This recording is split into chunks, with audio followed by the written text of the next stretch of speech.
Was wir hier im Backup-Team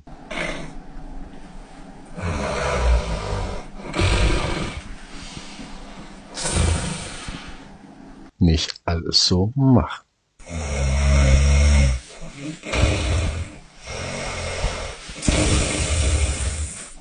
Also eigentlich machen wir nichts anderes.